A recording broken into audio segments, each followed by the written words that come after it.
The sea around the southern half of Japan is one of the largest habitats for Akoya oysters in the world. Here, independent Japanese pearl growers have refined and developed Mikimoto's techniques over the past 100 years. Some of the most beautiful pearls on earth are grown in this country, where attention to minute detail and aesthetics define every action. Today, there are some 2,000 independent pearl growers harvesting pearls in the quiet waters of Japan.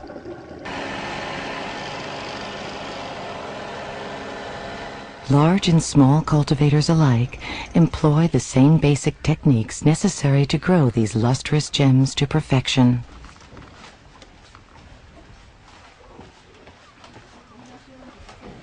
The process of pearl cultivation is painstaking and time-consuming, but the pearl growers and workers perform their life's work with patience and dedication.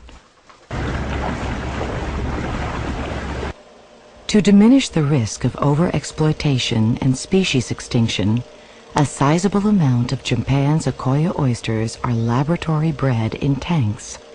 This method breeds hardy and healthy oysters, which will produce pearls known for their superior luster and color. Oyster breeders employ the most modern scientific methods of breeding and always select the highest quality nutrients to ensure healthy oysters. At 6 months old, after egg fertilization and incubation, baby oysters are taken from the hatcheries and placed in special areas in bays around the southern part of Japan to grow to maturity. This is the beginning of a miraculous partnership between man and nature. When they're grown to maturity, which is about 3 years of age, the healthiest oysters are selected and brought from the sea and placed in holding tanks. They are ready to be implanted with a special irritant which will begin the pearl growing process. First, their metabolism is slowed down in an anesthetic bath so that they do not suffer trauma or shock during the implantation operation. Once taken from its tank, the oyster is placed in an eye-level stand and opened slightly so that its body and muscle tissue are not damaged. Next, a piece of mantle tissue, which carries genetic code, is taken from a prize oyster, one proven to produce the finest pearls. The mantle tissue is cut into strips, which when inserted into the oyster, will start the pearl-producing process. With surgical precision, an incision is made in the oyster's body, and the mantle tissue, which contains cells that will begin to secrete nacre, is placed within the body in a location that will be relatively safe for the oyster. Then a small round piece of shell, or nucleus, is inserted into the oyster next to the piece of mantle tissue. These nuclei come from the shell of a special kind of mollusk, usually a freshwater American mussel. The nucleus will serve as an irritant to the oyster, which will ultimately cover the nucleus with layers and layers of lustrous nacre. This painstaking operation requires a great deal of skill by the insertion technician, for one small mistake can result in the death of the oyster. Oysters which have undergone the successful insertion operation are weakened by the operation and must recuperate. They are quickly taken outside to rafts where they rest for about a week. But not all oysters will survive this delicate surgery, and still others will reject the inserted nuclei altogether.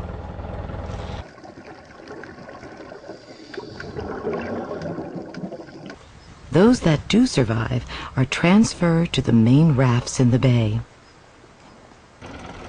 For the next 2 to 3 years, the oysters are carefully monitored and cared for by their ever-vigilant guardian keepers. Water temperature is constantly checked, salinity and alkalinity measured. In some cases, the oysters are removed from the sea every 10 days and cleaned of barnacles or parasites which might interfere with their feeding and health.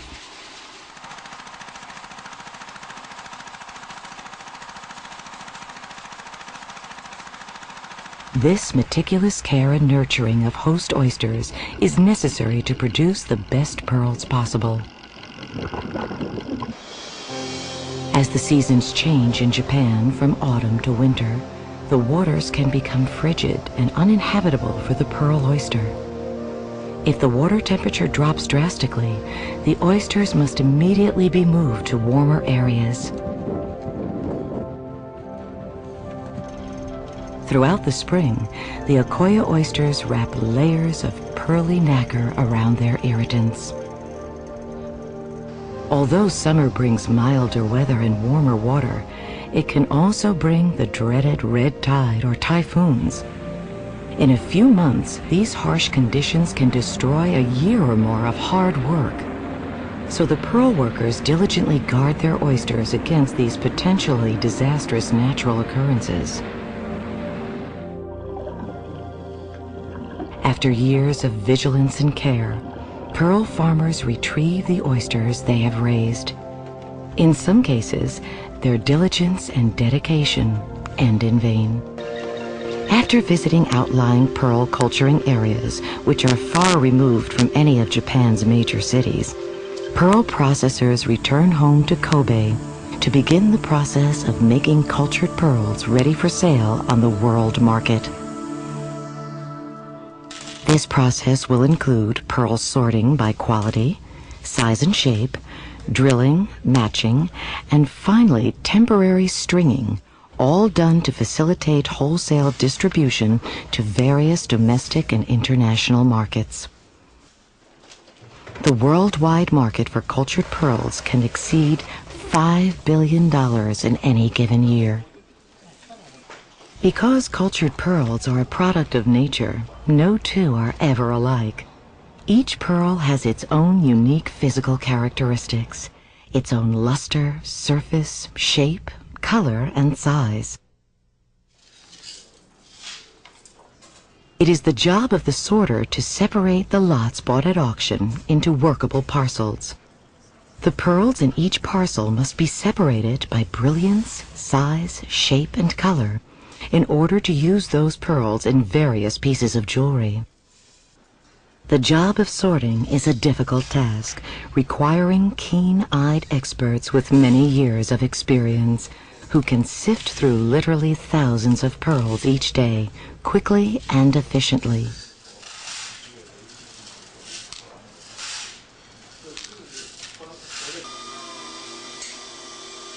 Next, holes must be drilled into each pearl to prepare for stringing, an extremely delicate procedure reserved for only the highly trained.